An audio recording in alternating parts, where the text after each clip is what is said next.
Minister, thank you for taking the time to join us. I'm wondering if you could tell us, give us an overview of what exactly the Department of Indigenous Services will be doing. Well, thank you for the question. As you know, and your audience knows, the Prime Minister announced last week at a cabinet shuffle that we are proceeding with a transformative change in government structures, responding in part to calls that we have heard from Indigenous peoples across the country for a long time, including, as you know, the recommendations of the Royal Commission on Aboriginal Peoples from over 20 years ago, to essentially work towards dismantling the previous arrangements of the government, the Indigenous and Northern Affairs Department, and in its place to have two separate departments. One that Minister Bennett will be heading, which is related to Crown Indigenous relations, and I am the new Minister of Indigenous Services, responsible for making sure that until such time as communities are prepared and eager to take over the delivery of services in a whole range of areas, whether it be from child and family services to healthcare to education, that we make sure that the government upholds its commitments to make sure that those services are of the highest possible quality and people are getting the services they require. You mentioned health there, so will you be taking over service delivery that other departments once did, for example, the health-administered FNIHB?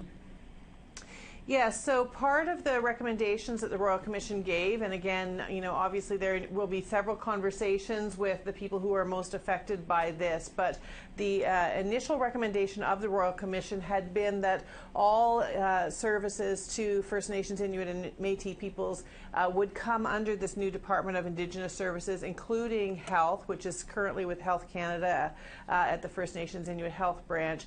And so it would be our intention, as I say, working in partnership and with lots of conversation with those who are affected, to bring health under the Department of Indigenous Services to uphold the government's responsibilities for service delivery and healthcare.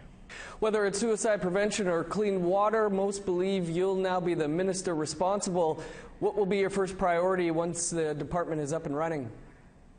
Well, thank you for that question, and you alluded to sort of what the first priorities will be, and what I'm doing right now and have been doing over the last number of days, and I'm continuing, is really talking with Indigenous leaders across the country about what their priorities are. I have a sense of what some of the top issues are already from conversations that I've had, but I'm continuing to check in with communities to say, you know, where would you like us to really focus in the coming days, weeks, and months as top priorities? But you alluded to the water issue. It's my sense that that is probably one of the very top priorities. We know the really seriously unacceptable conditions in so many First Nations communities across the country in terms of long-term drinking water advisories, some that have been in place for, I understand, over 2 decades. And you know, hopefully, our government's commitment to end those long-term drinking water advisories. This is something that Minister Bennett has already done a significant amount of work on, has made sure that there's long-term funding, that there's the training necessary to build capacity in communities to get that infrastructure going.